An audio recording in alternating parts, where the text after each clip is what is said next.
Okay, so I uploaded also the slides to our online platform, to Canvas. And yeah, maybe we can already start now, and maybe some people going to join later. Okay, great.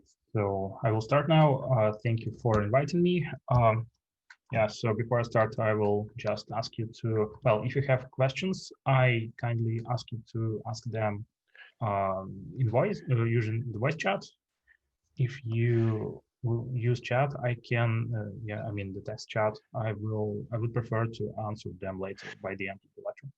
Okay, and sorry, Okay. I think I forgot really to introduce you properly, but let me first do it.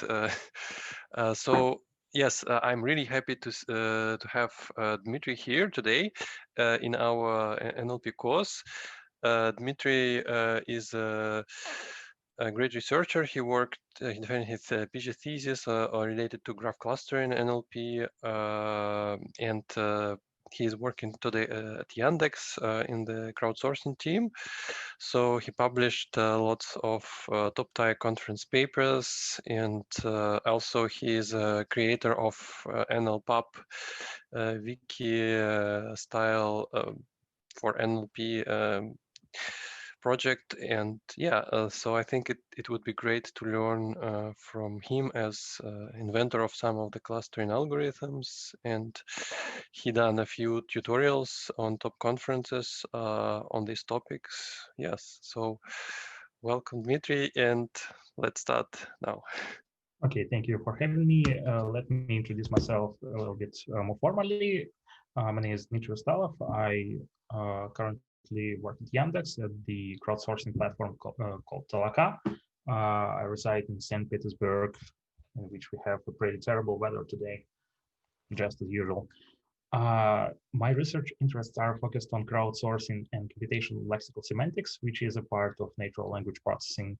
And in the past, I, about a decade, worked at various research institutions, including the University of Mannheim in Germany, where I was a postdoc. I was a PhD student at the Krasovsky Institute of Mathematics and Mechanics, which is located in Yekaterinburg, Russia. I graduated the master studies from the Ural Federal University, which is also in Yekaterinburg. And so far, I'm more focused on crowdsourcing, but still I'm a part of certain research conferences in NLP. I am a regular reviewer at such conferences as ACL, Colink, etc. I organize workshops at Graphs and NLP, and I'm really glad to be a part of this course today. So today we have a pretty intensive outline. We'll talk about why should you care for graph clustering for NLP. We will make a brief reminder of graph theory in the necessary extent for this lecture.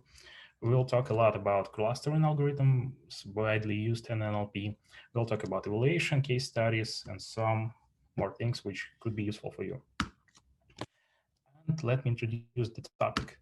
So, as you probably know, natural language processing is a field of artificial intelligence that is focused on analysis and synthesis of natural language. So, researchers in NLP create and devote some methods that allow us to computationally understand and synthesize text and voice and some more things. And what is really interesting here is we can dig into linguistic data. We can find some regularities and relationships between various linguistic objects. And for me, it was really interesting to find out how can we capture all those linguistic relationships? How can we learn them without actual um, knowledge of language? And I widely use graph clustering, which is an unsupervised technique which tries to capture the implicit structure of the linguistic data you have. And in this tutorial or in this lecture, I will show you some tricks, some ideas, some concepts which will be useful for capturing those events and those phenomena. And the key idea of my lecture today is graphs are representations. And as soon as you came up with a clever idea how to build a graph, which represents your linguistic objects, you will be able to apply clustering techniques to show that to find out which objects are tightly connected to each other and which regularities they show to you. And my personal interest was very simple.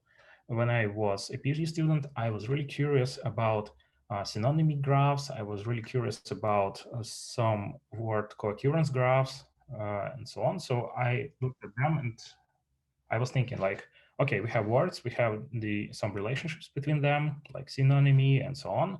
And is it possible for us to computationally find out how can we extract meanings of these words? Can we group them semantically and so on? And in the screen, you have a simple example. There are some words. There is a graph called a distributional thesaurus, which is a graph in which the nodes are words or lexical units. And edges are built such that a pair of nodes is connected if they occur in similar contexts. And this graph represents words and their connections. And there are two questions that I was really curious about. The first one is, can we learn word meaning from the structure of such graph?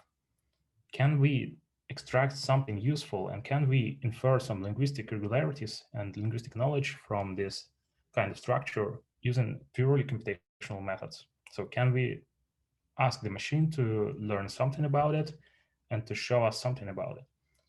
And after certain studies, I found that it's surely possible. And yeah, we can apply some machinery, some computing techniques to allow us to find out the word meanings, to find out the regularities between them using some clustering techniques, which allow you to find out which words are connected, which words have which meanings, and so on.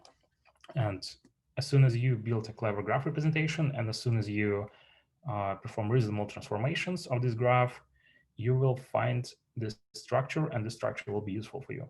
And for example, this graph is called disambiguated distributional thesaurus, in which the the polysemous words, the words that have multiple meanings, have multiple instances. For instance, if you look at the previous slide, you will find the word Java, which can be either a programming language, you might hear of it, and a drink.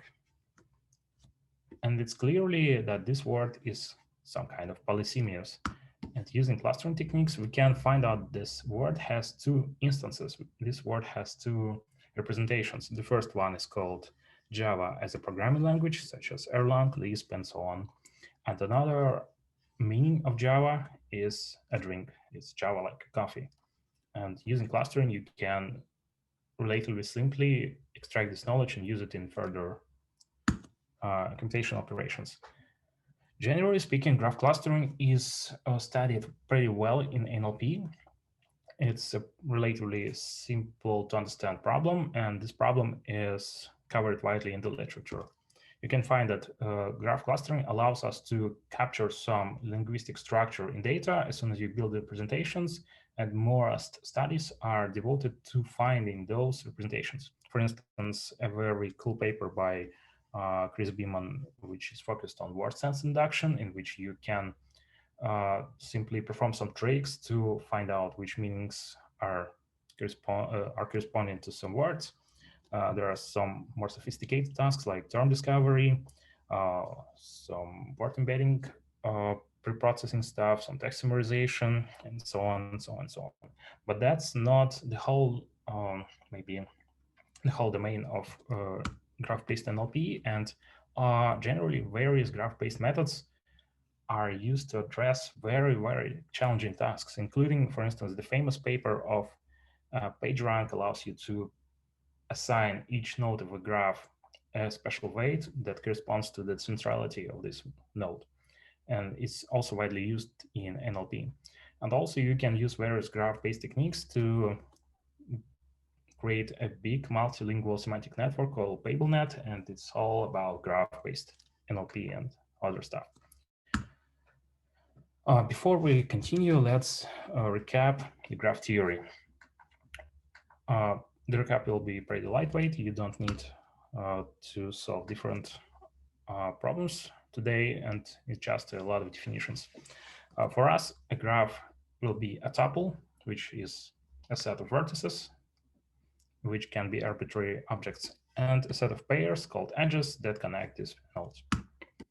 Graphs could be, there are two kinds of graphs. The first one is called undirected, in which edges are unordered. And another case is directed graphs, in which edges are arcs. So they are arrows between two nodes. And there are some facts about the maximal number of edges and arcs, which depend on the type of the graph. And we need a couple more definitions. First, a graph could be weighted. So you can map each edge to some number, and this number could be a real number, or it could actually be anything else, but in our case, it's more convenient to use real numbers. And a very important concept here is a neighborhood. It's a subgraph induced from the initial graph that contains all the neighbors of the selected node. So if you have a node, a neighborhood, it will be the actual neighbors of this node. It's sometimes called eignetwork. In order to represent a graph in a computer memory, you need some data structures, and the most straightforward and most popular is called adjacency matrix, which is a matrix, a square matrix that shows 1 if you have a pair of connected nodes, otherwise it's 0. So it looks like that. For the graph on the right-hand side, you can build the adjacency matrix on the left-hand side. And this matrix represents the undirected graph. If you have arrows, you can simply add some zeros to the corresponding points. And of course, this matrix is symmetric if the graph is unordered. The graph is undirected. Of course, it's not the most efficient way to represent a graph in the memory. For instance, it occupies a lot of space. You invent a lot of clever tricks to represent graphs in memories. For instance, you can use compressed sparse columns or compressed sparse rows or any other sparse matrix representations, which allow you to save memory by introducing a little bit more computational time to represent your graph. And the last concept for now is the node degree. And a node degree is just simply the number of nodes which are neighbors of this node. And for example, in this example, the degree of the node called Riverbank, this one, is 3. So it's connected to 3 other nodes, and the degree is 3. And also there's a maximal degree of graph, which is 5, that corresponds to the node bank. You will see this example for a lot of times in this lecture. And of course, another important concept is the set of successors, which is present in a directed graph, which is a set of nodes which are reachable from the input node. So you can consider this as the list of people who follow you in some social network, for example. And let me introduce the very generic problem formulation for graph clustering. In the sense, given an undirected graph, we want to get a set cover of its set of vertices, which is called clustering of this graph. This is a very broad problem, which is a very general formulation. And let me introduce some specifics. First, there are two kinds of graph clustering algorithms. The first one is called hard clustering, in which you have a set of non-intersecting partitions of this node vertices set. So you have some cover, and the elements and the sets in this cover don't intersect. And another case is where these sets interleave. They can contain shared elements and so on. Both clusterings, both approaches have their own applications, and both are useful. Just a mistake. Both are useful, and these approaches could be used to address various NLP tasks. And since this problem is unsupervised, you can just define loosely what's your objective, what are you optimizing. And generally it's said like in graph clustering, you are trying to find some sets in which objects which are similar to each other are in the same set, and the objects which are not in the same set, they are not really related to each other. And the difference, the primary difference between all the graph clustering elements, algorithms, is the representations and the meaning of this similarity and dissimilarity. Every algorithm defines what good clustering is. And let me show you an example of a graph clustering. On the left-hand side, you see hard clustering, in which every node has only one cluster in which this node appears. And in soft clustering, the situation is opposite. You have the word bank and the node bank, and this node has two clusters. It belongs to two clusters, the left-hand side one and the right-hand side one. And of course, the choice of the kind of graph clustering algorithm depends on your task. In some case, you know that your nodes can participate in multiple clusters. Otherwise, you choose hard clustering. And in this lecture, we'll talk a lot about both kinds of algorithms. And before we start talking about the algorithms, let me tell you why can you trust graphs, and in particular, why can you trust what me and what I say. The cool idea and what was really exciting to me is that linguistic graphs show some regularities, and these regularities are universal. As soon as you build various kind of linguistic graphs, they show the very same properties, regardless of language, regardless of domain, and so on. And for example, these properties and these distributions are very well studied. For example, there is a book by Beeman published in 2012, which shows that this kind of graph had this distribution, this kind of graph had this, and there are two examples. For example, co-occurrence networks seems to follow the Govtsov-Mendes distribution. Semantic networks tend to follow the scale-free properties, and so on. And you know that as soon as you build a co-occurrence network, you will end up with the Govtsov-Mendes distribution, which can be exploited properly by your graph clustering algorithm or any other graph-based method that performs some operations of your graph. For example, you can use these properties to study the graph distribution and so on. And just to make it clear, co-occurrence networks are networks in which the nodes are words and edges are built if two words co-occur, so they occur in similar context. And semantic network is a little bit more different concept. If a co-occurrence network is an undirected graph, a semantic network is a directed graph that represents, for instance, the hierarchy of concepts. For example, a cat is an animal is a living being, and so on. So these kinds of representations, these kind of relationships are modeled using these scale-free properties. And so, yes, you can trust graphs, and these properties do not depend on the language. So it's a universal mechanism that you can use to reason about the world around us. And in the figure, you see that there's an example of a semantic network which follows the scale-free properties. Sorry, I have a question about the previous slide where you define soft clustering. Mathematically, like just one more before this one, slide 12. Yeah. So you this module like more than one. Could you elaborate? Is this kind of a measure of association of given element to given cluster, or what this inequality means?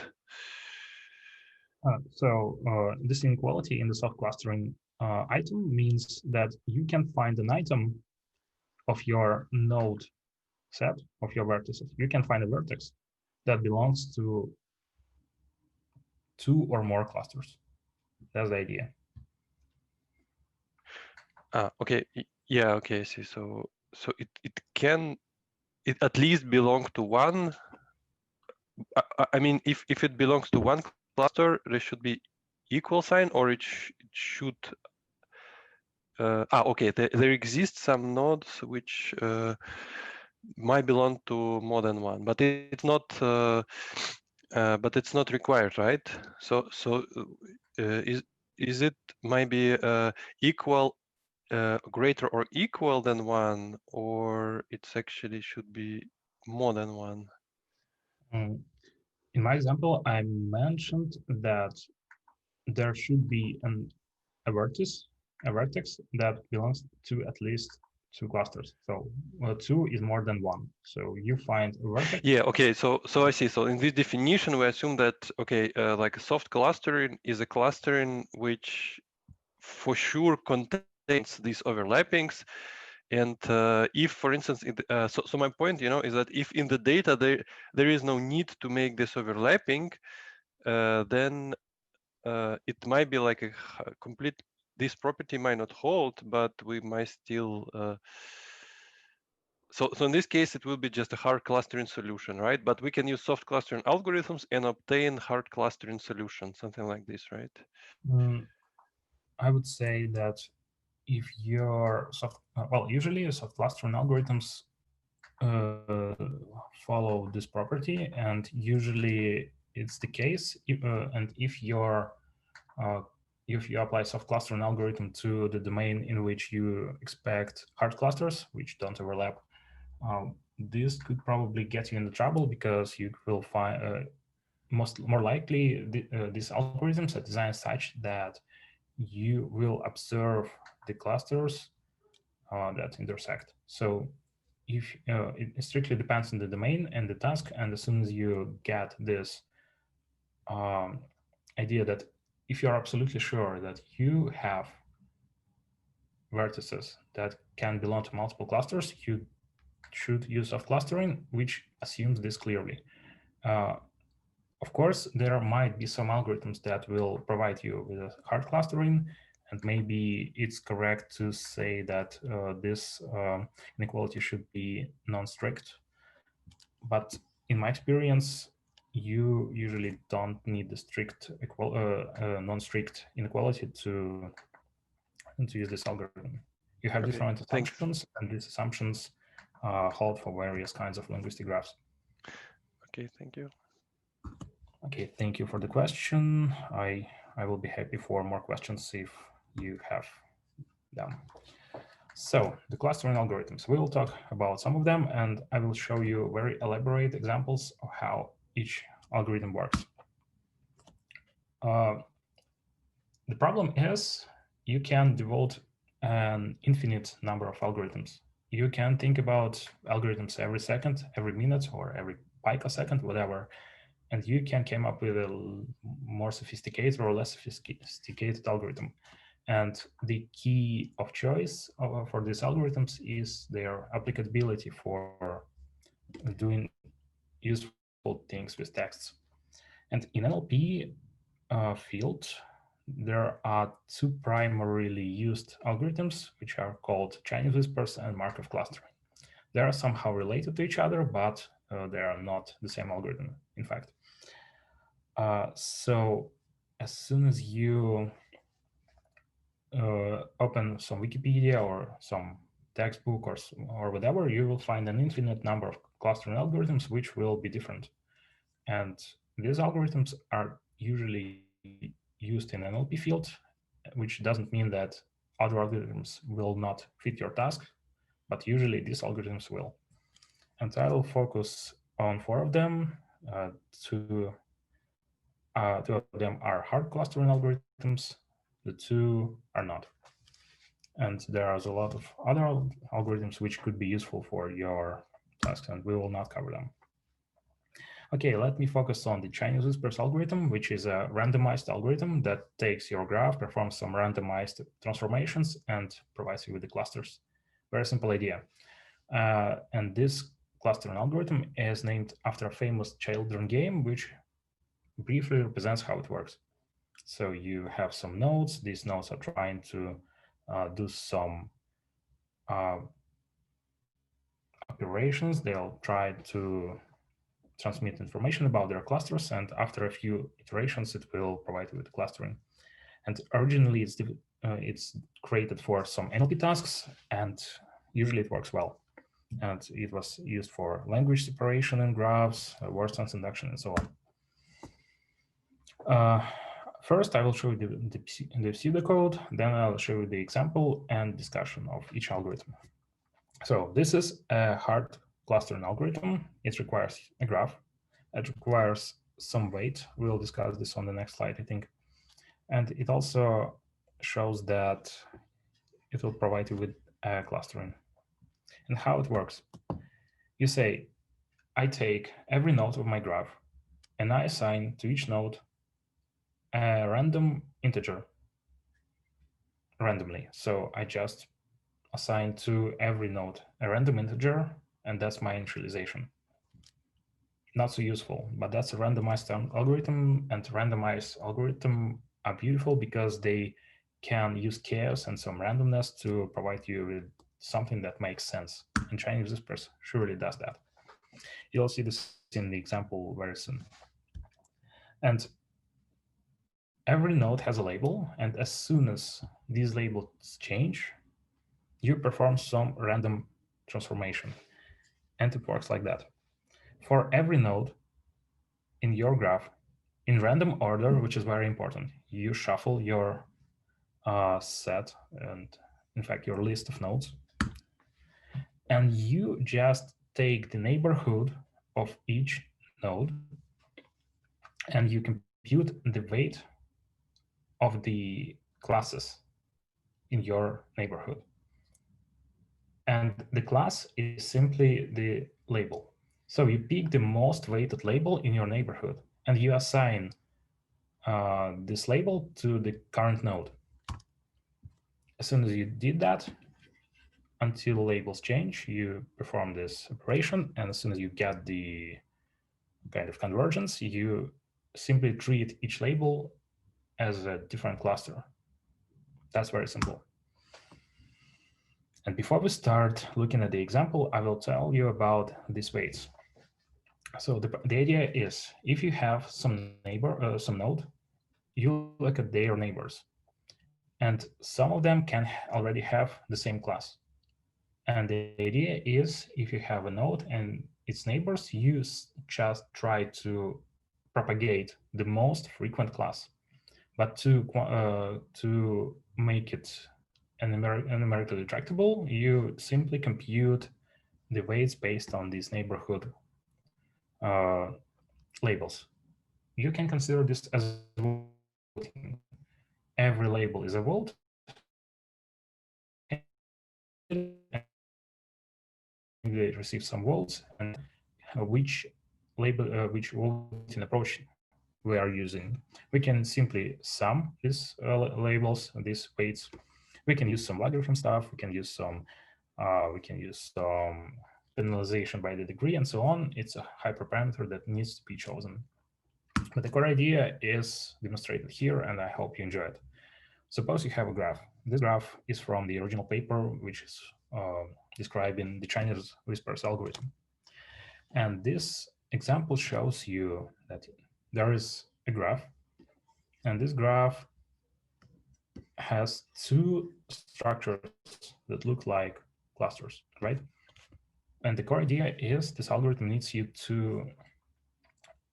so in this algorithm, you need to find those clusters. You just need to provide one label to a part of this graph that's connected to the left-hand side cluster and another to the right-hand side cluster.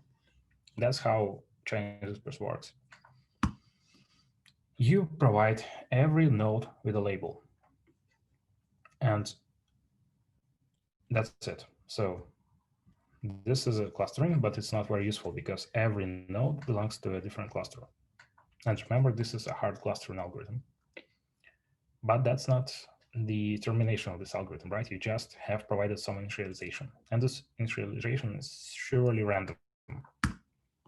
And then you just shuffle the order of your nodes and you perform some transformations. In these transformations, you pick a random node and you take a look at its neighborhood. And since every node its neighborhood is 2, 5, 3, 1. Since every node in its neighborhood has the same weight, we use just the number of nodes with the same label as the weight. We should pick our new label randomly. Suppose we choose 5. Okay, so now we have this kind of clusters. We have two nodes belonging to the same cluster. Not a big deal. Let's continue. Let's pick another node randomly, but this node should not be like the node we already visited. So in each iteration, you select each node once, but in a random order. For example, you have 11. It has the neighborhood like 8, 6, 7, 10, 1. Let's pick 1. Of course, it doesn't make any sense for a person who just observes it, but it will make sense a little bit later. Now we have to choose another node, which is 9. It's also selected randomly. And let's assign a label, for instance, from the 7. So we have this picture right now. And here's the list of traversed nodes. So the nodes that we have traversed during our iteration. Let's continue. Let's pick the node 1. And let's assign the class for this node. And of course, this node should receive the most voted class in its neighborhood. Let's think about it for a little bit. There is a color of, I don't know, maybe light blue. There is a color of dark blue, green, and kind of pink. And of course, two nodes in its neighborhood has the same color. So we need to choose the most voted label, which is the pink one. Now we select another node, and we look what is the most popular class here in its neighborhood. The answer is obvious. We have chosen it. Another one, the node 8. It's also connected to two nodes with the same label, but sorry, it's not connected to node 7, I think, because there is a little bit inconsistency in this picture because the node 8 is connected to 6, but it's not connected to 7. So we have every node in this neighborhood has the same has a different color, so we pick the color randomly. For instance, we pick 2. We can because in its neighborhood there's only one neighbor with this color. Let's continue. 6, the answer is obvious. 3, the answer is also obvious. There is no choice, and so on and so forth. Okay, and we see that we have traversed on the previous step all the nodes in our graph, and we have almost a reasonable picture. So we have this cluster and we have these 3 clusters. But as soon as we know, we repeat these transformations until convergence is reached, which means that we start over. We pick the nodes randomly and so on. After we repeat this for, I think about 1 iteration, the algorithm will converge. And the convergence is mentioned in quotes because there is, strictly speaking, no convergence.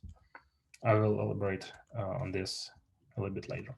So after these transformations, after this random process, without any linguistic knowledge, we gathered some structure in this graph.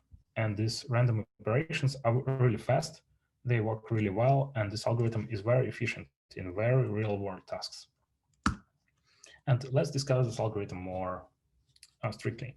First, it's very simple and non-parametric, so you don't have to specify any parameters when running Chinese whispers.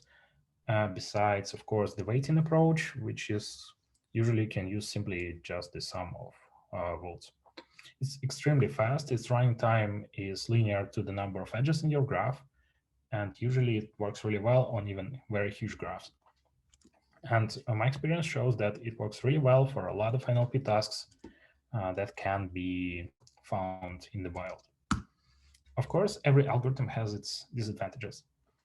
And in my experience, Chinese whispers is a little bit difficult to use reproducibly. Every run yields different results because this algorithm, of course, is randomized. You can fix the random seed, you can fix a lot of things, but you need to be very confident and you need to try to run it multiple times to make sure that your clustering is consistent. Another problem is called node oscillation, which means that this algorithm has no convergence guarantees.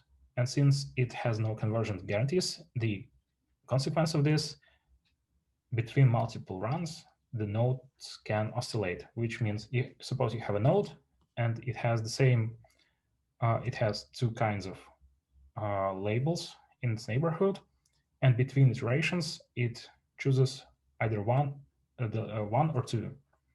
And if we don't limit our number of iterations for Chinese whispers, we could stuck in an infinite loop. As soon as we stuck in an infinite loop, the algorithm can't halt. Without it, it will not be very useful. So if you limit the number of iterations, you'll be fine. And since it has no convergence guarantee, you have to do that. As soon as you have convergence guarantees, you can surely use this while loop until convergence. However, this algorithm is super efficient. It works really well, and I really like it to run to apply it for studying some graphs, to find some basic relationships, to find some basic clusters, to find out which elements are similar or not for further investigations. It's super useful, it's super funny to implement, but if you're a lazy person, which you should be, you can use these implementations which implemented correctly. So they perform a proper randomization, they perform a proper shuffling, they perform a correct stopping, using the number of iterations and so on. So both implementations are open source. First one is in Java, another one is in Python. Sorry, I have And a question yeah, about mhm. the Chinese whispers. So about these random initializations, what happens if this shuffling is not performed? Do we still have more or less the same results, or actually it's required to get the proper results? I would say the problem with Chinese whispers is you have a lot of ways to shoot yourself in the foot. First, even if you don't perform randomization, the graph, the data structure that holds your graph could probably do some quasi randomization. For instance, if you use a hash table to represent some edges or nodes, you will end up with some random stuff. And this will somehow address your randomization issue. But the problem with this randomization and the lack of the randomization is that your nodes will have some initial structure that is not random, and you will have a heavyweight labels in one place uh, small valued labels in another place, and the results would be worse empirically than the properly randomized ones. Okay, and when we do the update, we basically independently update all the nodes, right, during one iteration, but we don't use the updated label. So we use only updated label on the next iteration. So I mean that if we update two adjacent nodes and one already changed the label, and the adjacent node will use the old label, not the new label. The trick is no, they will use the new label. So you can see this in the example. The core idea of Chinese whispers is you perform shuffling and then you update the graph in place. And that's the core idea of the algorithm, because as soon as you update the graph in place, you are keeping these updates and you keep these clusters growing. If you don't update this in place, it will simply, I suppose that the results will be either less fast, and I suppose that you will probably end up with infinite oscillation of nodes. The core idea is you update the label and then you use the updated label for the next random node. That's the idea of the algorithm. And right, thanks. as a Yes. consequence, unfortunately, it's very hard or even impossible to properly create a parallel implementation of Chinese whispers. So since you surely need these sequential updates, you cannot confidently use some parallel programming stuff to implement Chinese whispers. So the scalability is also an issue, but in my experience, I processed very large graphs with Chinese whispers without any problems. Dmitry. Yeah. Can I ask a question? Yeah, sure. In terms of this slide, could you please once again tell what is the weight of, example, the node 4 weight? The node 4. We select the node 4, and the weight is not computed for the node 4. It's computed for the colors of the nodes in the neighborhood of 4. So the weight for the light blue color of node 1 is 1, for 2 is 1, for 5 is 1, for 3 is 1. But let me go further and find a less specific example. Let's look here. Okay. In the neighborhood of node 1, you have, let me guess, 1, 2, 3, I think there are four colors, right? The dark blue, its weight is 1. The light green, its weight is also 1. The light blue weight is also 1. And I'm sorry, a stupid question. Can you see my mouse pointer? Yes. Oh, okay, great. That's great. And there's the trick. The weight of the pink color is 2, because there are 2 nodes of this color. So the weight is the number of connections from the core node to the neighbors. Yeah. Okay, so I got it. Thank you. Okay. And as you can guess, what will be the color of 1 after this iteration? So which color should I choose now?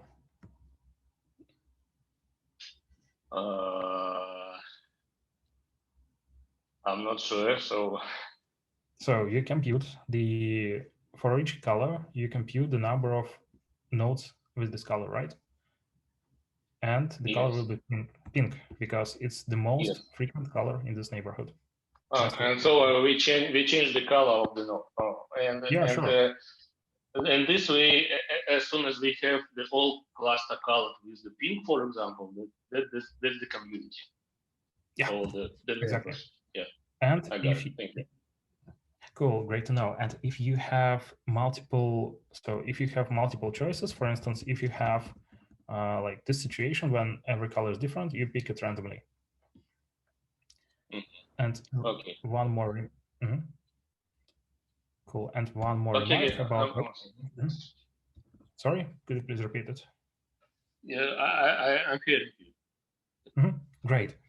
One little remark about it is, in my example, I use the top approach, which is shown here. So you just simply compute the number of nodes in your neighborhood, which have the color I, and that's it. But you can penalize the number of nodes by the degree or by the logarithm of this degree. Sometimes it works better, and in our experience, you just need to do some parameter tuning to find out what is the best approach. And also, in my slides, you can see the letter W, which means that if your graph is weighted, instead of counting the number of nodes, you just use the weights of the edges between, for example, node 4 and 1. So this allows you to use the edge weights to compute your cluster. Okay, cool. Thank you for the questions. You're very welcome. Now I have a question. Should we take a break, or we are good to Yeah, continue. let's make a break maybe now, and yeah, get back at let's say at 5 o'clock exactly. Return to the lecture in Okay, cool. 9 minutes. So I will Okay. turn off the camera, and I will be here at 5 p.m. Moscow time. Yeah. Okay. Great.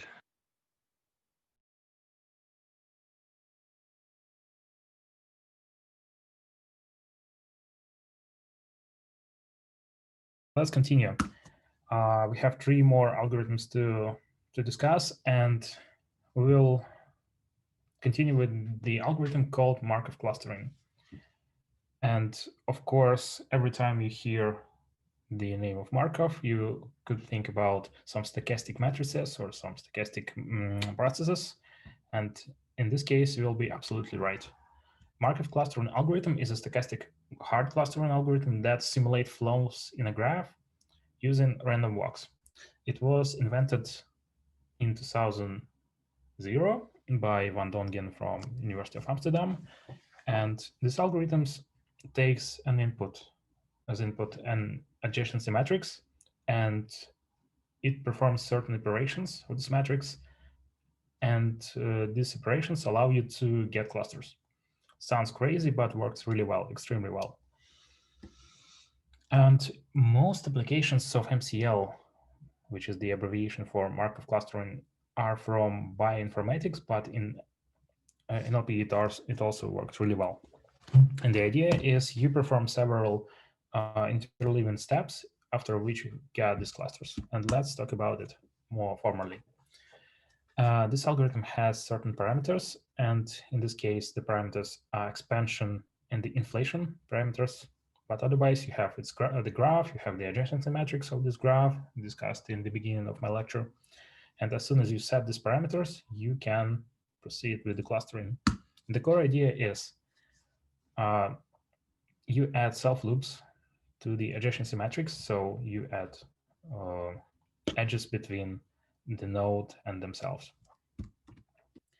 Then you perform normalization. So you just make sure that all your elements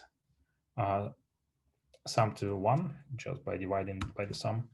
And as soon as the matrix A, the adjacency matrix, changes, you perform the expansion step. This operation is nothing but the matrix power. And then you perform inflation step, which is the element-wise powers. Then you perform normalization once again, and the clusters are represented in the rows of this matrix. And instead of talking about the specific operations represented here, I recommend you to treat all the pseudocodes as some hints and instructions if you want to implement these algorithms, which are all straightforward. As an example, I propose you to look here. Remember these graphs, it's him again. And we will use the Markov clustering algorithm to obtain the very same clustering we got with Chinese whispers. And unfortunately, since it uses matrices, you will not have this convenient and very clear example of select node, checking its neighborhood, and so on. Instead, we will be talking about the matrix. So this is an adjacency matrix for this graph. We add self loops, which is nothing but the main diagonal of this matrix. And then we perform the operations defined by the Markov clustering process. First, we normalize the columns of our graph, of our adjacency matrix. So you make sure that everything adds by 1 in a column. So you just divide by the sum. And you perform this operation, you get these values. You now perform the matrix power operation, and now you perform inflation. So you raise every element by the power of r. These are 2 parameters. And as soon as you perform these operations, in the first few steps, you will see nothing. It doesn't look very useful, right? You have the matrix, and this matrix has some blocks with some 0 elements, some non-zero elements, which do not seem to make sense. We will continue and we'll find that this representation is really cool and it's really useful after a few iterations. Just trust me and see what happens. We perform the normalization, we perform the inflation, expansion, normalization, expansion, inflation, normalization, and you can say, hey, I have seen this again. It doesn't make any sense. But I'll say, please wait. Just wait and try to look what happens. After a few steps of this Markov clustering process, after these inflations, normalizations, expansions, and so on, you will see that eventually some cluster structure will appear in your matrix. After these steps, you perform the very same triple of operations. You will find that there are two rows with non-zero elements, and each row corresponding to non-zero elements is nothing but a cluster. And that's it. That's the convergence of the Markov clustering algorithm. As soon as you map back the columns to the nodes, you can use these colors to map to show these clusters, and this clustering is essentially the same as the Chinese disperse algorithm. So after running a few iterations of this inflate, expand, and normalize operations, you'll get the very clear clustering, which works really well in practice. And what is really interesting here is eventually the algorithm converges, but again, there is no formal proof. So the thesis that describes this algorithm tries to study certain properties, but there is no formal proof of that the Markov clustering process, the Markov clustering algorithm will converge in every set of input data. In practice, I've never seen it not converges, but well, we need to be strict and think about it and keeping this in mind. It works really well for a lot of NLP tasks, but its problem is the running time. As soon as you have a big graph, you need to perform the number of operations, which in the worst case is proportional to the cube of the number of vertices, which is quite expensive. And as soon as you use matrices, as soon as this algorithm is based on matrices, you should actually use matrices or sparse matrices to run this efficiently. And of course, matrix-based algorithms are not very convenient in parallel setting because you need to come up with some approach, with some trade-offs to make it work in distributed fashion. There is an official implementation of the Markov clustering algorithm, which is written in C and available under GPL license. It works really well, and you can use it in your studies. I really enjoy it. But let's talk. Yeah. Sorry, may I ask something about Markov clustering? So about this expand and inflate parameters like E and R, what are usually these values of these parameters? What kind of ranges are useful? You know, in my experience, well, the authors say it's reasonable to use the default values, which are 2, E equals 2 and R equals 2. Both work really well. So in my experience, I just ran Markov clustering with this set of parameters, and I never had necessity to tune it and try another combination. So it works really well in this case. And as soon as you tune them, you will basically adjust the conversion speed because you will have smaller numbers as soon as you increase the power of the matrix and the elements.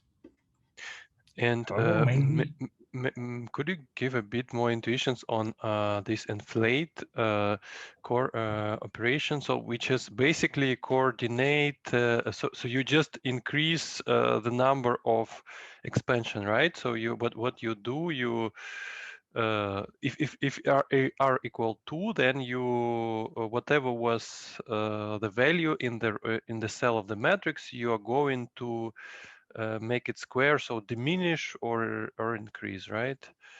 yeah. So this is needed to make faster convergence, or actually without this operation, it would not work at all. If we just make expansion steps and then normalization steps. Well, I would say you need to think about this algorithm as flow simulation. So you have certain elements and you have some connection between them.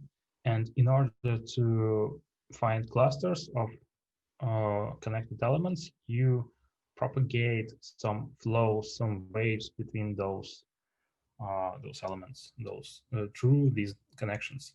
And the expand phase, you just put some water there, and the inflate phase, you pull some water there. That's the idea. And uh, I cannot give you the same clear example of numerical computation with the other set of E and R because it's already written in my slides. But the core idea is if you increase these values, you will see that the numbers get smaller because most of the time you perform multiplication, and if you have small numbers, they will become smaller. But the idea is adjusting these values will result in different granularity of the clusters. So if you need more fine-grained clusters or more coarse-grained clusters, you can adjust these numbers to find that to set that I need the clusters that are surely connected. You just simply increase the I think the R parameter, and it will get provided with some more fine-grained clusters if it's possible according to the graph structure. And okay, in the next slide, yeah, in this slide, so you got this zero block on the right, but the value in the previous iteration was like, let's say 0, 0, 2. So technically, if you make a square of 0, 0, 2, you don't get really 0, right? You get some even smaller number. But so if there is some kind of a threshold below which you zero out the elements, or it just was done here for visualization purposes? That's a good question. In this case, it's surely done for the sake of visualization because, of course, if you do some power of a small value, you get a smaller value. And in this case, it just was so small, so it was smaller than 0.10, and I rounded to 0. So that's just the simplification for the visualization of the algorithm. But of course, in the computer implementation, you have a larger amount of bits to store your numbers, and as soon as your numerical error allows it, you store these numbers. However, for an efficient implementation, you can perform some threshold-based zeroing, and this will allow you to speed up the computation simply ignoring the very small values. That's the idea. Okay, thank you very much. And just last question about this one. So the cubic complexity comes from the fact that so you have this while loop, and then you have this line 6 in the algorithm, which performs iterations over all rows and columns, right? Well, you do a lot of matrix multiplications, which are quite expensive. Yeah, okay.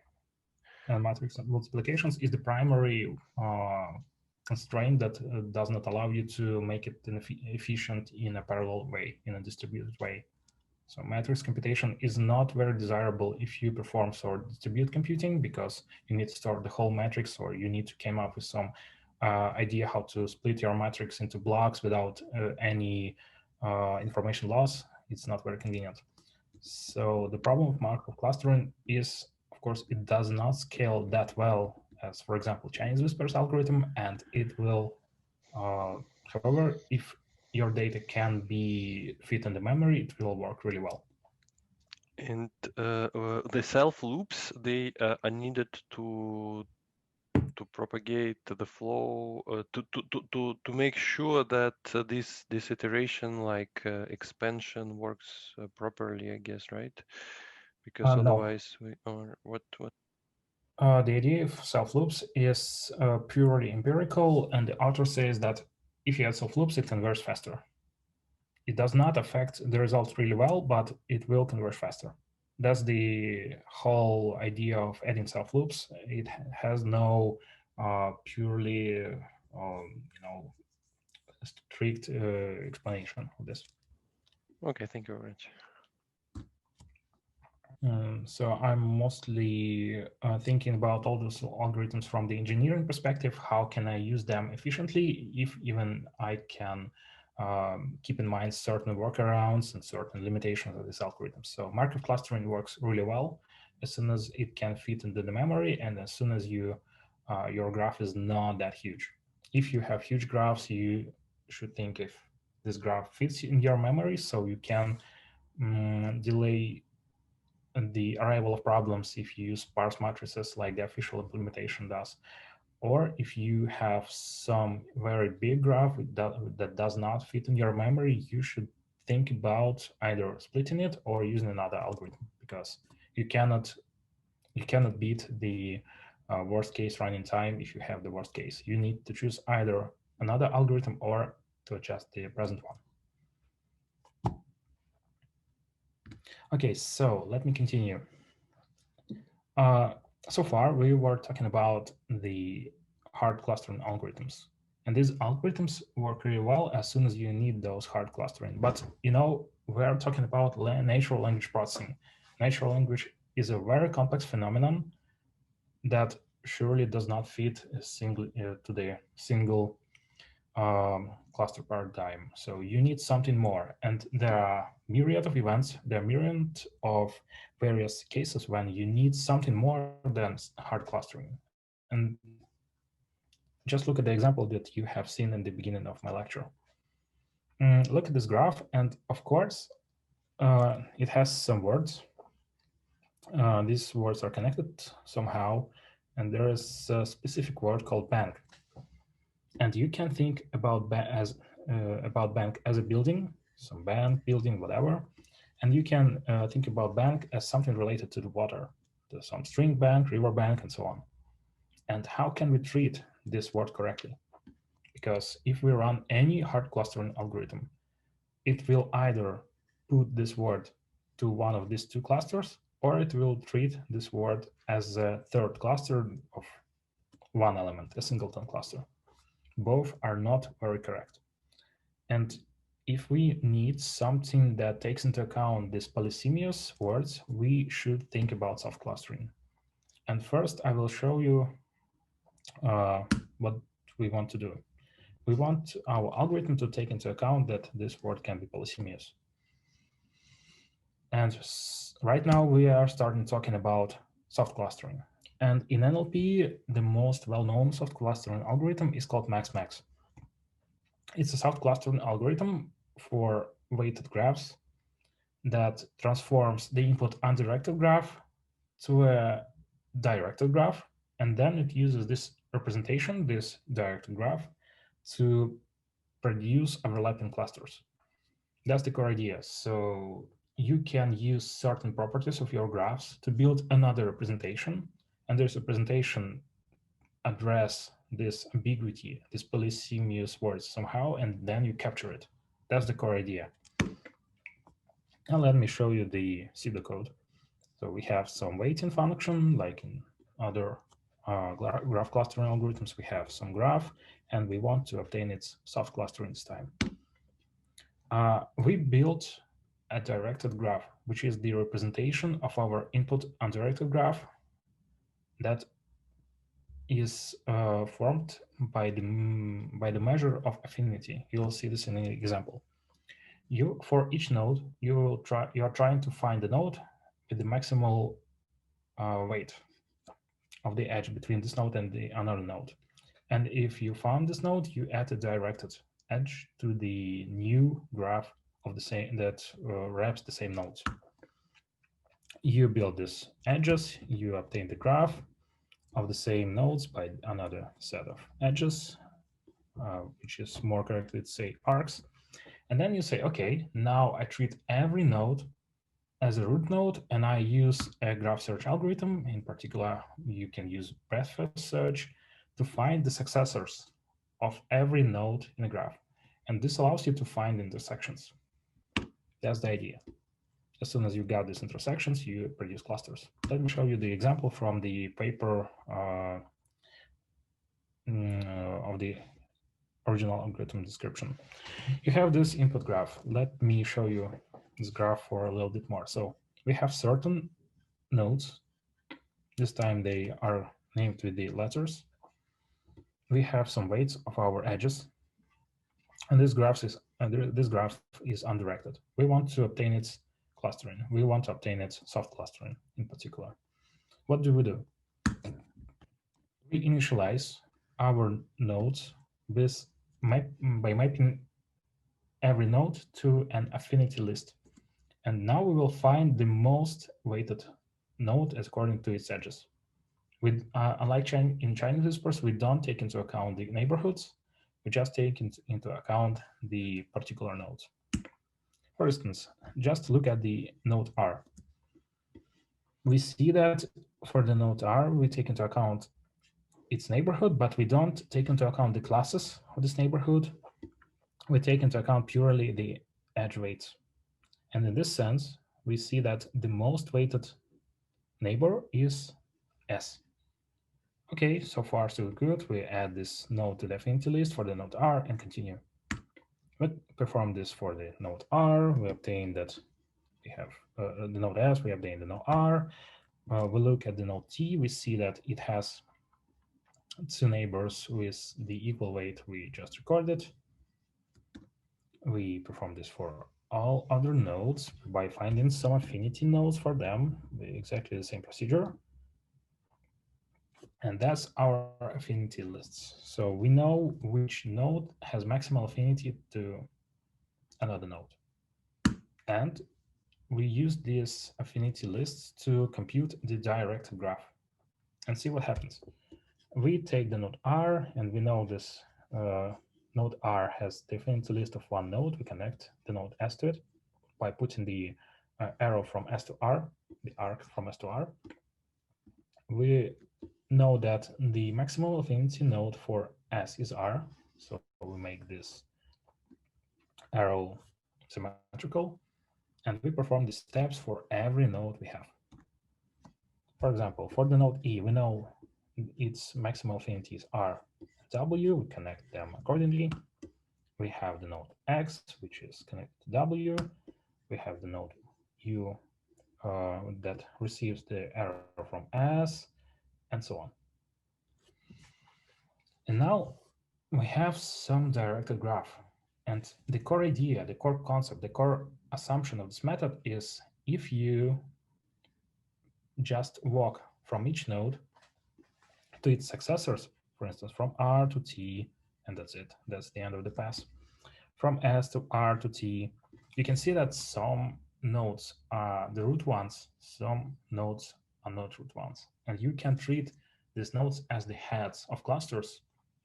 And you can see the nodes that have multiple input arcs as the nodes in which you have intersections between clusters. That's the idea of this method. You perform the construction of your directed graph, and then you say, okay, I'm trying to find the clusters in my directed graph. I am marking all the nodes as the root ones, and now I'm using the breadth first search to find the successors. That's the idea. You mark all the successors as non-roots, and you find that there is no other node that has arcs directed to R. So it's still a root node. So it's the head of the cluster. And if you perform this additionally for all other root nodes, you receive some other nodes becoming non-root. And that's the idea. As soon as you terminate it, this algorithm fortunately has some termination guarantees. You receive the soft clustering. You see that there are two clusters, and these clusters have one shared node, which is T. And that allows you to express the notion of ambiguity, and this allows you to express the notion of polysemous words in your graphs. So this algorithm builds an intermediate representation, and these intermediate representations allow you to express the ambiguity, and then you capture this ambiguity using this trick with graph search algorithms. That's the idea. The coolest part about MaxMax is the lack of parameters. You don't need to tune it, you just run it. And another cool part is the running time is the same as the one of Chinese whispers, which is proportional to the number of edges. And in my experience, it works even faster. Since in Chinese whispers, you need to do some random iterations, MaxMax converges much faster. It scales extremely well. It shows very good results on certain NLP tasks, such as word sense induction, in which you have a graph of words and you want to find clusters that groups words in various meanings, and it works really well on this task. But the problem with this algorithm is the following. The assumptions are not very clear. So yeah, it does perform certain transformation that allows you to capture these intersection clusters, but it's not really clear and it's not really articulated what linguistic properties are captured by this algorithm. Yeah, it surely works really well on the word sense induction problem, which is an important problem. But as according to my experiments, the applicability seems to be limited because this algorithm sometimes produce some not very reasonable results. And unfortunately, there is no implementation offered by the authors, so it's not really easy to find out if the authors have described the algorithm in exact way as it should be implemented. But as soon as my experiments show, it works as designed. And let me talk a little bit. Yeah. Sorry, I just had one clarification question about the slide number 30. Maybe, sorry, 29. Like this T, can you explain once again about the node T? Why we got two clusters here? So we are trying to run breadth first search from T, and then it goes into two directions, right? Into the direction on the left and the direction on the right. Yeah. This is the reason. And for other nodes, it basically just ends up in one direction, and that's it. And this is the reason why this is the reason is, I would say, a little bit simpler. Since you have two maximum affinity nodes, you can observe that this node will be a part of two different paths. And since it's the case, you will end up this node to be in the border of two clusters. And thus you treat this as the point of intersection. So you have this node T. You know that maximal affinity nodes for this node is R and W, because both have the maximal value of weight is 2, and this value is equal for both cases. And since you, by definition, by the description of this algorithm, you need to build incoming edges, incoming arcs to T from its maximal affinity nodes. You find that this node is a part of paths from two different clusters. And that's why it's here. So you pick some node, you perform breadth first search, you end up with an NT, node T, because there are no other successors from R. And as soon as the case, you cannot proceed more. However, if you perform this operation from W, you also end up with T. So that's the intersection. Okay, thank you. Okay, cool. Okay, I really enjoy how fast MaxMax works, and it's super easy to try, but in my experience, it does not always show optimal results in terms of relation data sets. And let's finally talk about some word senses, I think, once again. Just look at this graph again. There is a word that has at least two meanings, a building and a river bank.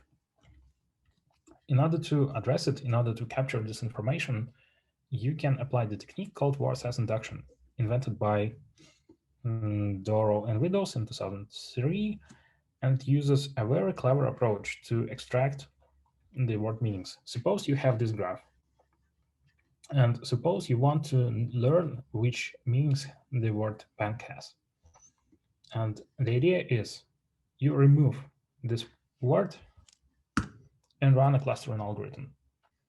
As the result, you obtain two clusters, and you treat each cluster as the particular meaning of this word bank, which you removed. And that's the core idea I used for the algorithm called WhatSet. I love things that can be simply utilizing the available methods. I really like how it's possible to reuse the available methodology to produce some new qualities, and WhatSet is clearly an example of doing this. So we were talking about clustering algorithm, but right now I'll be talking a little bit off topic because WhatSet is not a clustering algorithm, but still it's really relevant here because even though WhatSet is not a clustering algorithm, it's a meta algorithm that uses hard clustering algorithms to obtain soft clustering, which is a really useful thing for real world tasks. You reuse things that work well and you obtain a better quality by reusing some tricks to get it. And like max algorithm, WhatSet builds a new representation of your input graph by replacing each node with the what I called node sense of each node. So if you can have the word bank, WhatSet replaces it somehow with the word bank 1, sense 1, and bank sense 2. And for doing this, WhatSet performs word sense induction I mentioned in the previous slide. And that's the core idea of WhatSet. The algorithm's pretty straightforward. As a parameter, you have a graph, which is quite straightforward as well. And you need to specify two more algorithms. You specify the algorithm called local clustering algorithm and global clustering algorithm. The local clustering algorithm is an algorithm that performs clustering of the node neighborhoods of the removed nodes. So you obtain the word senses, the node senses in a more generic sense to using this local clustering algorithm. And as a global clustering algorithm, you cluster the resulting node sense graph. You'll see how it works. As an output, you get the clusters. So the algorithm is very simple. It uses the techniques you have already seen in some specific way. Let me talk about it. For each node, so we take each node, we build its neighborhood called GU of the node U, which is nothing but the subgraph of your input graph G that contains all the neighbors of the node U without, of course, the node U itself. You run the local clustering algorithm, which could be Chinese whispers, which could be Markov clustering or anything else, to obtain the clusters of this neighborhood. And then you build a table which says the node U has several senses.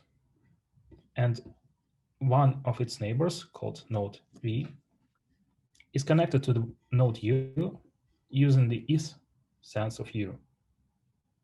That's the idea. You simply remind which senses are connected in your input graph, and you obtain the senses by clustering neighborhoods. That's the core idea. As soon as you build this pretty simple representation, you can build a set of node senses. You can build a set of edges between them. This graph is undirected, of course. In order to build, so basically you are disambiguating the edges. And for disambiguating edges, you use this senses table, which is very simple. You build this node sense graph called G calligraphic. You run the global clustering algorithm, and you're good. Just look at the example. let's look at this graph again. Let's remove the word bank. You will end up with two clusters. In fact, they can have some connecting edges, and this is why we cannot use, for instance, connected components, because in real-world graph, these connected components will end up with some single cluster, which does not make any sense. My experiment showed that. So you use a clustering algorithm that performs clustering of this neighborhood. Suppose you obtain two clusters. The first one is related to the left-hand side part. Another one is related to the right-hand side part. And let's number them. Let's call the first. Let's call the second. And let's remember that every cluster means the following. In the first sense of word bank, it's connected to string bank, river bank, stream side. In the second sense of word bank, it's connected to building and bank building. Got it? And now we can simply construct the census table for this node. We say that node bank is connected to stream bank in the sense 1 of bank. And similarly, we do the same operation for every other sense of bank. And that's it. We can repeat this for every other node, and we will end up with some table that says which node, which edge, which part of edge has which sense.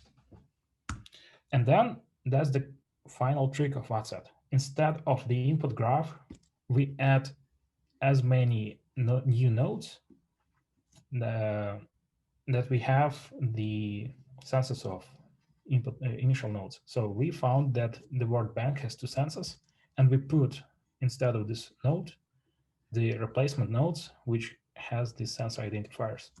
And we repeat this procedure for every other node. And if you remember the beginning of my lecture, you will see, you have seen that we have some distributional thesaurus without sense identifiers, and then we have sense identifiers as a disambiguated distributional thesaurus. That's it. That's the core idea of WhatsApp, and that's how it works. It disambiguates the words, and it allows you to capture these relationships that make sense. So as soon as you build this graph, which has some sensor identifiers, you can cluster it again using the global clustering algorithm, and you are pretty much there. As soon as you remove the sensor identifiers, you obtain soft clustering. And this idea allows you to get linguistically informed clusters based on non-overlapping clustering, so based on hard clustering algorithms. And conceptually, WhatsApp is very simple.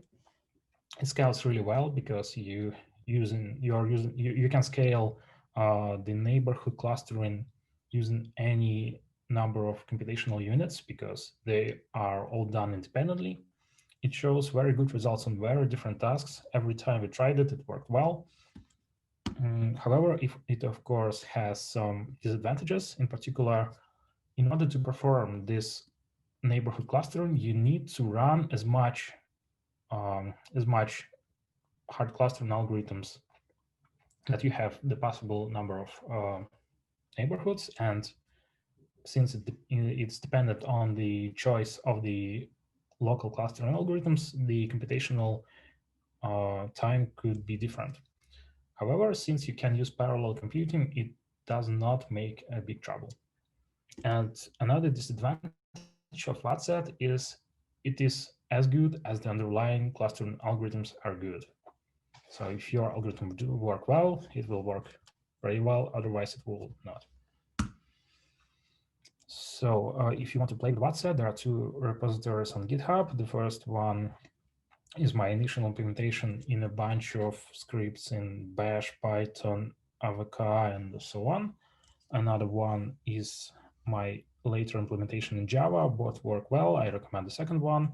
And as a bonus, my implementation has implementation of all the algorithms I mentioned in my lecture, including max, Markov clustering, and so on. So it could be a fun study material to just investigate how these algorithms can be efficiently implemented. We are going to have actually a seminar on this class on practical, and we will try to apply particularly these implementations to some word sense induction and clustering of other graphs. So we will hopefully we will investigate this and try some of this in the following days. It's great to know. I worked really hard to make it efficient. I wrote documentation, and I wish you enjoy using it. Its API is fine. Its documentation is pretty complete, and it even has some usage examples. I wish to know if everything goes well. We just going to try to make some collab notebook. Of course, with Java, we'll need to install some dependencies, but we checked it's hopefully we can make it even work in collab. I have also another question about WhatsApp. So I remember that you had some simplified implementation of WhatsApp. Can you elaborate that the one which you described now is like the full WhatsApp, or this is a simplified version? I described the simplified version because I found that it works better in every experiment I tried.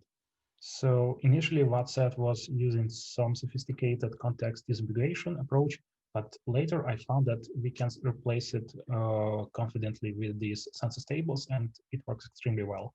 It reduced, it just removed some issues with scalability, and it started worked even better than before. So this, the WhatsApp variation that I described was called simplified WhatsApp in our journal paper, which it can be found here.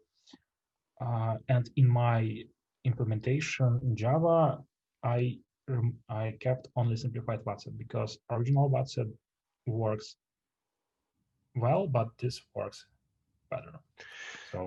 So this means that the output of this implementation of WhatsApp would be a list of a disambiguated, like basically a disambiguated graph where identifiers will be global. Like if we had the Java with free senses, then this Java 1, Java 2, Java 3, it will be the same for all neighborhoods, right?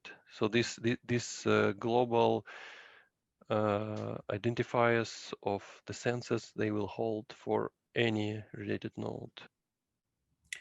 Yeah, of course. Well, so I can elaborate more on software engineering part of it. For you as a user, it will be available as a subclass of certain clustering algorithm abstraction, which provides you with several methods. First, you provide it with a graph, and it outputs a collection of sets of nodes. So you just obtain a collection, which is a collection of sets of nodes, which are your clusters. They can be overlapping, of course, in case of WhatsApp. Second, it allows you to obtain this intermediate representation, which is called node sense graph. It is, of course, built during the fitting of WhatsApp. Also, you can obtain more things like some node senses that were resulted from the graph and so on. And yeah, if you have any questions, please ask me. Yeah, sure. Okay, so basically, yes, this node sense graph also can be obtained using this toolkit as some kind of a file, right? Or we need to write. Indeed, and there are some other fun things that you can.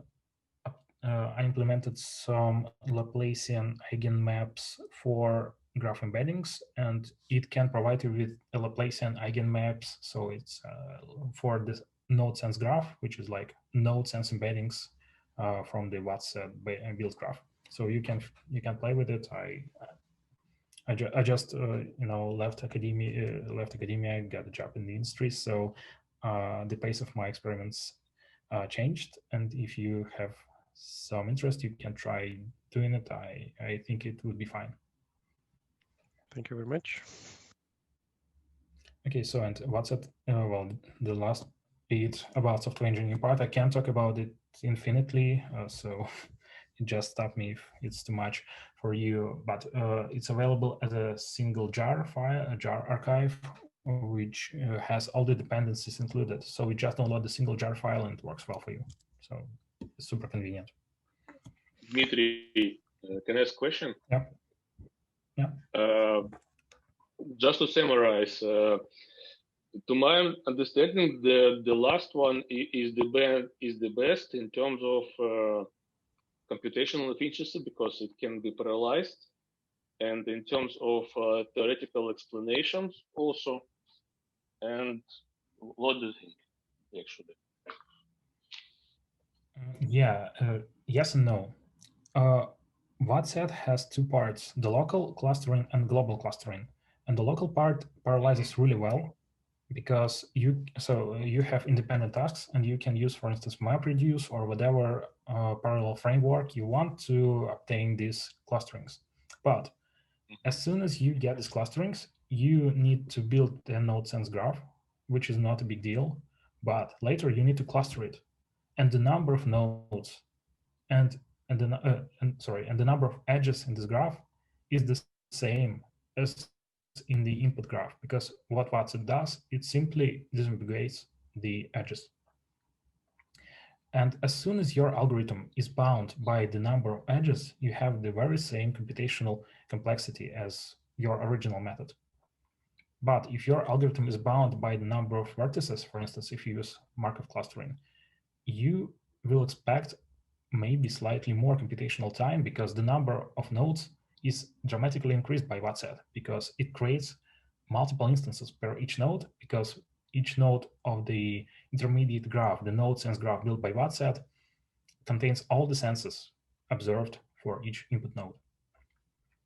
But the trade-off is, of course, the number of neighbors of new node graphs, new nodes will be lower because it just extracts the meanings and it reduces the number of neighbors. It reduces the degrees of nodes. In my experience, yeah, sorry. Yeah, please go on. Okay, I will. Thank you. Thank you. Okay, so thank you for the questions. And another part is evaluation. If you have some classification task in machine learning, the evaluation is relatively straightforward. You can split your data in a training set and a test set or a development set, and you use some cross-validation or whatever to compute some quality criterion like accuracy, F1 score, whatever. In clustering, it's not that simple. For clustering, you need to compare your clustering, the clustering you got, to some gold clustering that is provided by someone. Maybe it's even you. And there are several advices from my side for evaluating clustering algorithms. So you performed clustering of your graph, and you now need to know whether it's good or not. To study this, you have several tricks. And these tricks slightly differ between the kind of clustering you get. For the hard clustering algorithms, you can use the various flat clustering evaluation scores like mutual information, like purity, and so on. And for evaluation of soft clustering, you can use some F-score of pairs and normalized modified purity. So you can just look at the papers I mentioned to find out that we can just perform some transformation of your data to apply the clustering evaluation techniques we already have for regular cluster, not graph clusters. Apparently, 2 years ago at ACL 2018, there was a very important, in my opinion, talk about the statistical testing and NLP. And many researchers in what is called data science field do not take into account the statistical significance of the results, which does not allow you to make strong conclusions based on your data. And I will talk about this for a little bit more. So how to evaluate clusters? Suppose you have a cluster provided by some algorithm. A cluster is a set of elements. And you can do two kinds of tricks to evaluate it. You can take your gold cluster, you can take your obtained cluster, and you can split each cluster into a set of pairs, which is simply the number of two combinations of elements of this cluster, and you obtain a lot of pairs of gold pairs and not gold pairs to evaluate. And to evaluate it, you simply compute the proportion of pairs that matched from your clusters to the gold clusters. And you use the traditional information retrieval evaluation scores like precision, recall, and F1 to find out which clustering is good or not. It's extremely straightforward and extremely interpretable, but if you have large clusters, if you have large graphs, it could be problematic because so as soon as you provide a lot of pairs, it will not work really well. However, there is another approach called purity. Purity is a measure that tries to maximize the following quantity. It tries to say this cluster is good because it contains the elements that are similar to each other, which somehow is related to the statement I made in the beginning of my lecture about the goodness of clustering. So a good clustering is defined by the algorithm, but usually algorithms try to put similar elements together.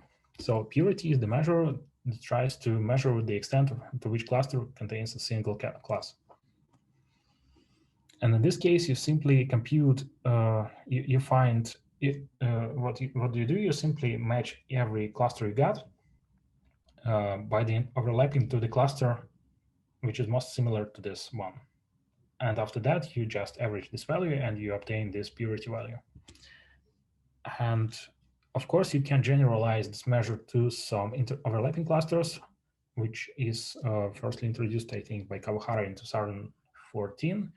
And they say, okay, let's, instead of computing simple overlapping coefficients, we take into account the probability, not probability, but the frequency of observing one item in the whole data set and the number of clusters that contain this item. So it penalizes the clusters that contain the same element together.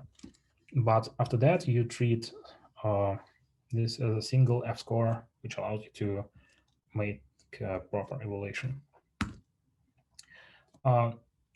What's really funny here is people sometimes tend to forget about statistical significance, and they compute simply all these values, and that's it, which is not true, because you need to make sure that the evaluation score you got is significant enough to make conclusions about the quality of your algorithm in a broader set of examples.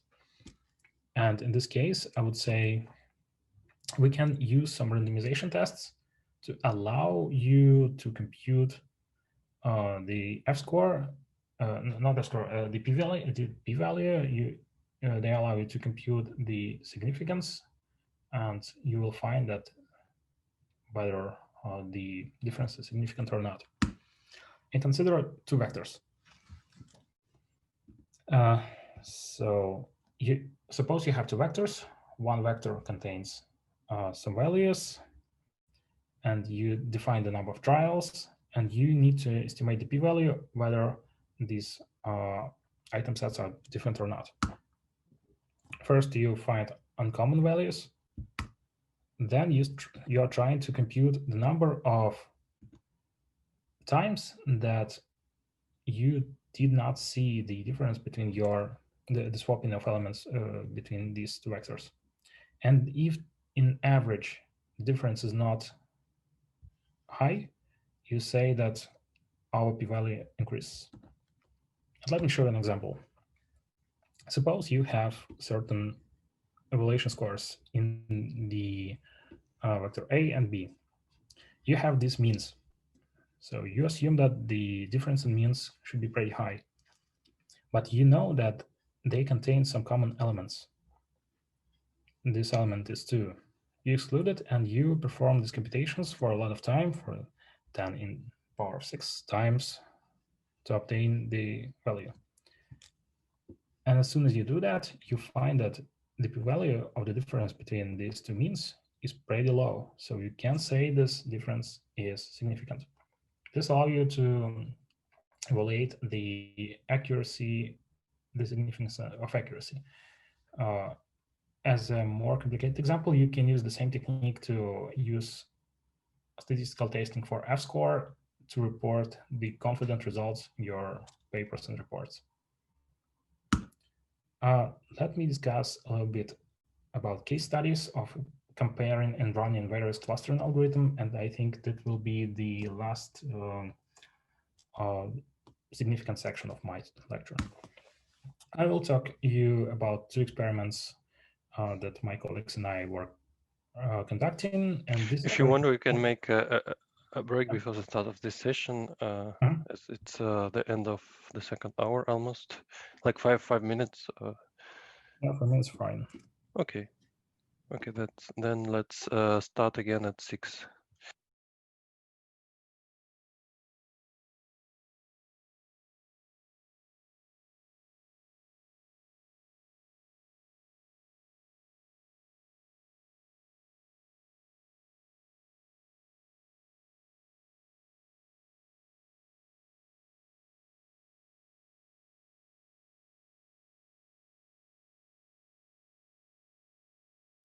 Yeah, so is it correct that in this simplified version, it's possible that this matrix senses can have non-symmetric entries for U and V, right? So if the values of U and V, so the value of the entry of the node from U and V might be not the same as the value, the entry VU. Exactly. Sure. Let me elaborate on it. Look, we know, so this notation means that we have the node U, and we know that this node U is connected to the node V in the sense number I, which means that this number I is the sense of U, which is connected to V. For example, it's 2. But suppose that we eventually, in some iteration, are processing the node that was called V here, okay? Yeah, this is exactly the case. I try to understand. Yeah, exactly. So it will be different because this node might have only one sense. Yeah, right. If it has only one sense, of course, this matrix will not be symmetric. Okay, so let me go ahead to the final substantial section. So case studies. Yeah. Before I proceed, I will tell you a story to explain why I found these experiments interesting. So when I was studying all these NLP techniques, I was very interested. I was very curious about how to improve the state of the NLP for the Russian language. So I wanted to use some clustering algorithms to bootstrap the language resources. I was using various evaluation techniques to allow evaluating the quality of methods for processing Russian language, which has not that much, not that many linguistic resources which were useful. So I was trying to make sense out of the data we have, mostly unstructured data, to allow us to process Russian language better. So this implies use of clustering methods, which implies use some data sets for evaluation, which allows the use of crowdsourcing that I really like, and I think second lecture will be about it. And there are two basic elements, in my opinion, that could show how well it works. But of course, in order to say this algorithm works well, you should perform evaluation not just in Russian, but in English, because most evaluation data sets are available only in English. So to say with the confidence, you need to evaluate on multiple languages. So we have chosen several tasks. The first in synset induction, you have synonymy dictionaries, and you are trying to extract some clusters that have the same meaning. And another task is a little bit more sophisticated, called frame induction, which allows you to extract some event representations from the graphs as well. So let me continue. So when you are doing NLP, it's extremely important to have a thesaurus or an ontology that represents the worldview in some structured way. And in classical NLP and in classical computational linguistics, people use the resources called word nets, which are built of synsets. For example, a synset has a set of mutual synonyms, for example, broadcast, program, that represent the same concept. And in WordNet, there's a hierarchy of these synsets. And the question I was really curious about is, can we build synsets from scratch without any additional knowledge from just synonym dictionaries like Wiktionary? That's the whole idea. And if you are not aware what WordNet is, here's an example of the WordNet website. It shows that there are some parts of speeches. There is an example for the word cat. It says that there is a cat, there is a definition of it called gloss. There are some hyponyms, so upper concepts, which an animal, and so on. And we are curious about sets of synonyms like cat and true cat and so on. And the synset induction approach is very simple. If you use clustering, you just build a graph from the synonyms. You just weight it using some approach. For instance, you can use word embeddings and cosine distance between them, and you cluster these graphs and get the clusters as the synsets. And it was my initial implementation of WhatsApp. And if you compare this to many other clustering algorithms, you see that if you use paired F-score, so you compare pairs of code clusters against yours on various data sets. So you take Wiktionary, you induce synset based on it, and you compare the quality of these clusters against the gold clusters like WordNet, BabelNet, and two data sets for Russian. You'll see that, of course, MaxMax sometimes works really well, but its performance is not that stable as the one of WhatsApp. However, the hard clustering algorithms work quite well too, because if the clusters contain, so if a word is captured by only one cluster, it still represents something meaningful, and this meaningful is quantified like that. So WhatsApp showed really good results, and it really shines when you have some reasonable relationship between words, and you can use and employ its ability to model word senses. However, in some experiments, I think maybe I can see exactly where. So the MaxMax algorithm also worked really well on Russian WordNet.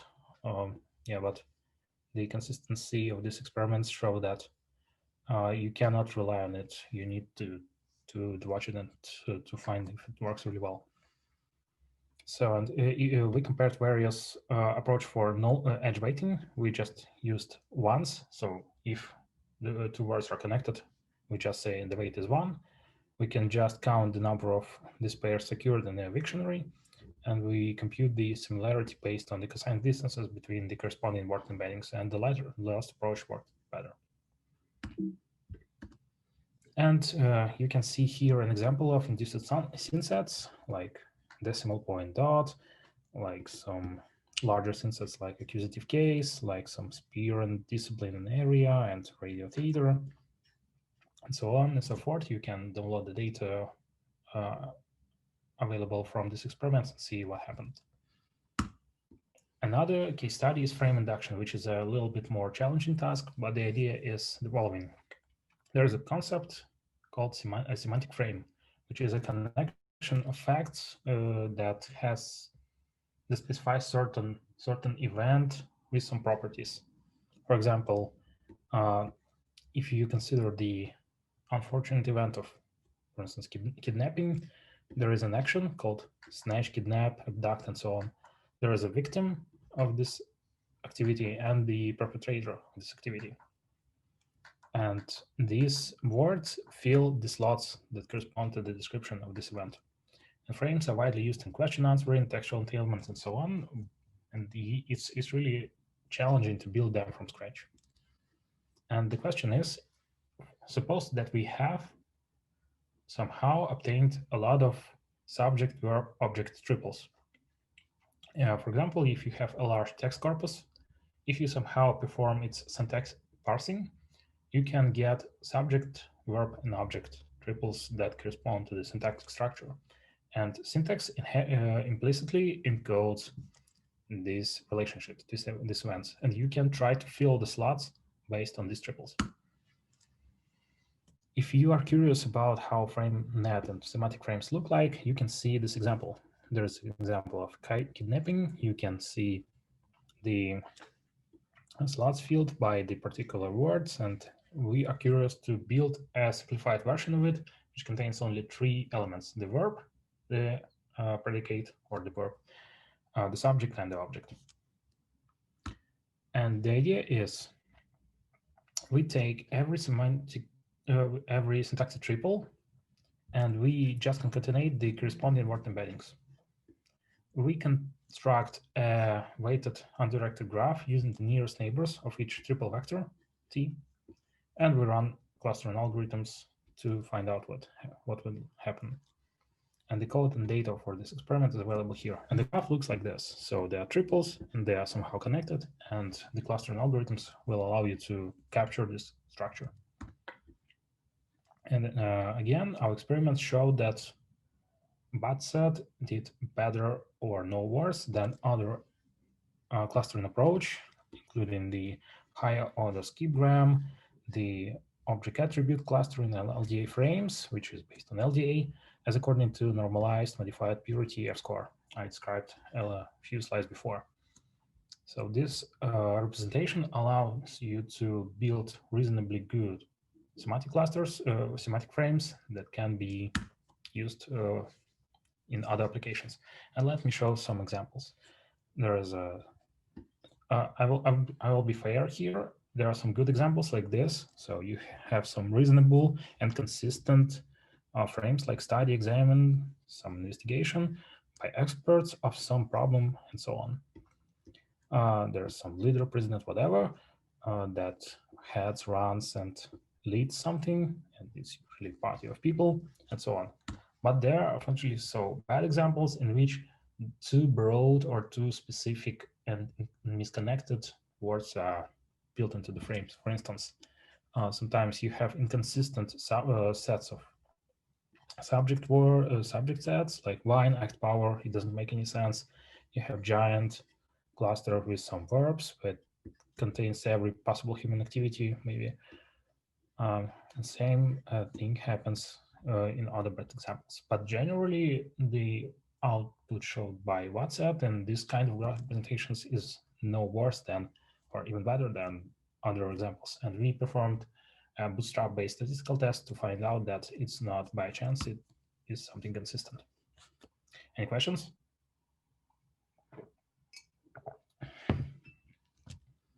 Okay, this is section 6, some tips and advice for you if you want to deal with graph clustering, as according to my experience. So if your graph is small and you need hard clustering, the best way you can do is just use Markov clustering. It works really well, it's extremely efficient, it's extremely reasonable and extremely good. However, if your graph is huge and you still need hard clustering, use Chinese whispers. This algorithm scales really well, and it will provide you with some reasonable results. However, if you need soft clustering so far, the best thing you can get, as according to my personal experience, is to use WhatsApp. It works reasonably well, and if it doesn't work, you can find why. It's relatively simple.